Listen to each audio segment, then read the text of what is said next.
Hello, everyone. Welcome again to another Teacher Joseph podcast. Well, this week's lesson, we're talking about mindsets, information, and how quickly things can change and how quickly opinions can spread quicker than any virus, sometimes asserting themselves as reality. And this is very true when it comes to learning a language. There's always resistance from your own mind telling you that it can't be done, something new. And it takes quite a lot of work, especially for sensitive people, to push through that darkness to get where they want to be, especially when there's rather dominant opinions trying to argue that something isn't right. That could be through blame, the teacher's fault, or it could be a colleague or a team member, a classmate that you don't get along with. Could be low self-esteem, which argues that you have no right to better yourself.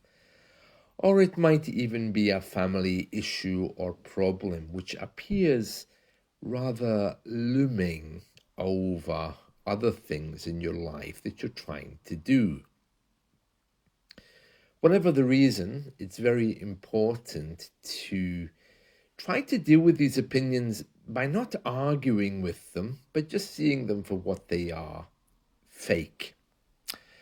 Now, we're going to read a news story today from the Guardian newspaper, and it's dated Monday the 14th of October, that's today, and it's all about the BBC World Service because it's withdrawing itself from certain areas of the world.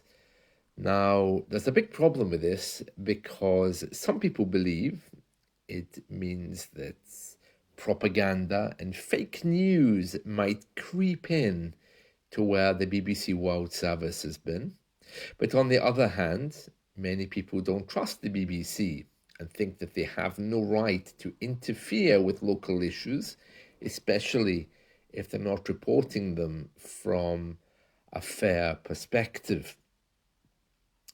Regardless of what your opinion is, certainly it doesn't look the most positive thing in the world when radio withdraws from anywhere. But I could just be saying that because I love radio. Either way, we're going to read through this story.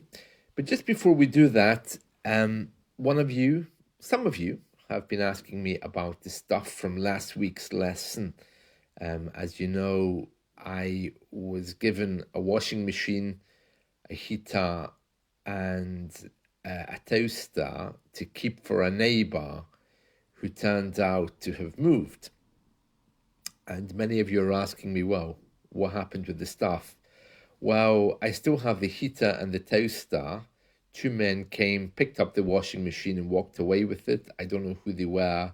I was working at the time, but I saw it disappearing when the two men came to take it away. So whether it went to the new neighbour, whether the landlord took it away, or whether the charity came back and got it, I've no idea. I rather think it was probably the landlord that did it, I am guessing. So that's that. Other issues, my little cat, some of you are asking how he is. Yeah, he's still struggling a little bit. He's still having some issues.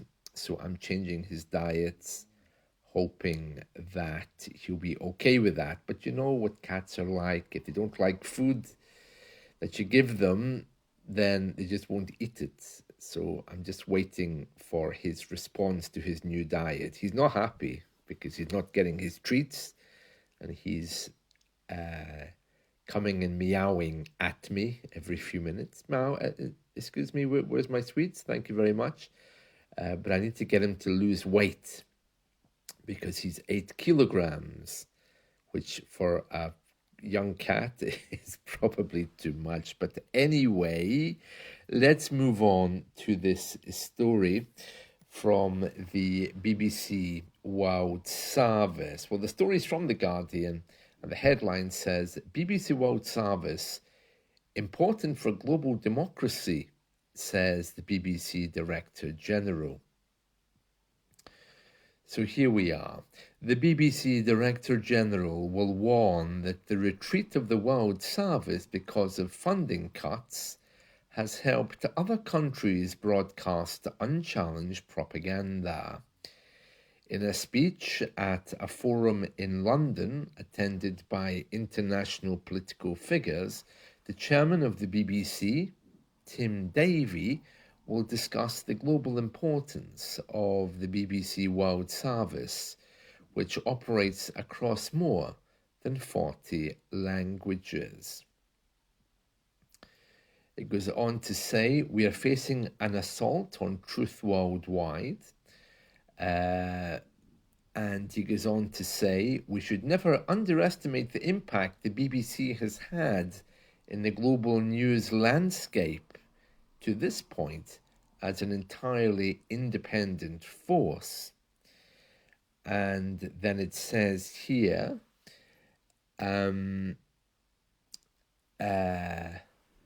let's see, across Africa in particular, some countries are active in promoting certain narratives, with social media influencers amplifying propaganda. Yeah, well, I'm not sure the BBC can be accused of being altogether fair, bearing in mind some of the comments that are going around about it. And I think it itself is being challenged, isn't it?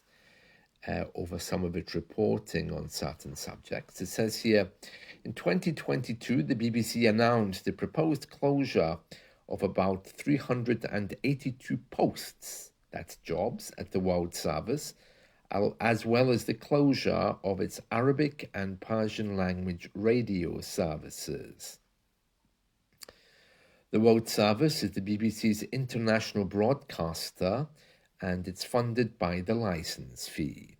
Yeah, so basically, if you own a TV in the UK, you have to buy a license for that TV, which is around £200 a year.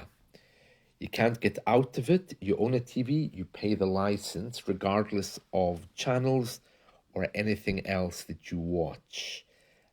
It's designed to fund the BBC, but it looks likely that system is going to change in the future.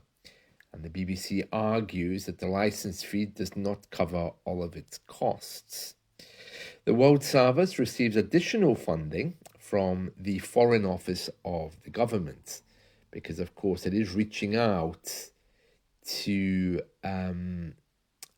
other countries, so the government's external department has to be involved as well.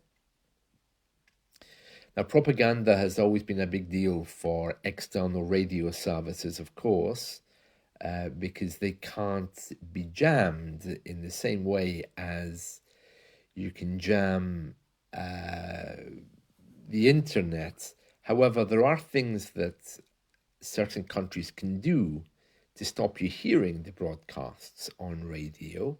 They can broadcast on the same frequency with a much more powerful signal, which can stop you hearing the weaker one. They can also interfere with particular frequencies to try to block them. So it's very interesting, the politics of radio. However, I think most people now would probably be listening via the computer. Anyway, so that's the BBC closing the Arabic and Persian services. However, probably the websites in those regions will remain active. And I suppose the argument is that nobody listens to radio much anyway these days. Except, of course, people like me. I love radio. So that's a story there from today, talking about the retreat, the going away of the World Service because of funding cuts.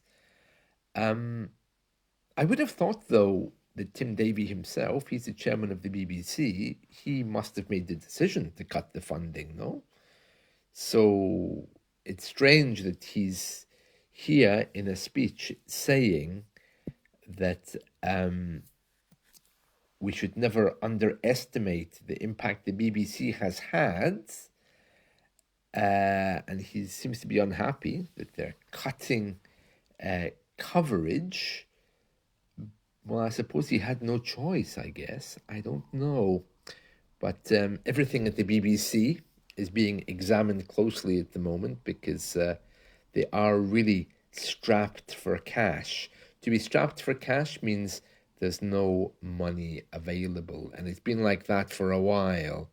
And there's a lot of big questions about its funding and who gets paid, because a list comes out every year of the most paid celebrities or the best paid celebrities. So very interesting, very interesting. I know we've been through this before, but the BBC is not actually owned by the government in a way that the government can interfere with its running. It's not the government's mouthpiece. It is an organization which the government has distanced itself from. It's run by a board. The government's on that board, maybe 1 or 2 seats, but so are many other people. So the government cannot directly impact what it does, nor can it use it to pass propaganda. And from time to time, questions are asked about how the government uses it. So it's completely democratic. In fact, if you hear how it reports about our government, you'll hear that they don't enjoy a very positive relationship. Although some people say that British media have a deep dislike of everyone because the news they give always seems to be very negative, not only towards the government, but towards everything else. Well, there we are. That's the news about the BBC World Service. It needs more funding, and so as a result, it's closing its Arabic and Persian services. Well, that's it from me. I hope you've enjoyed this. Let's talk soon. Bye.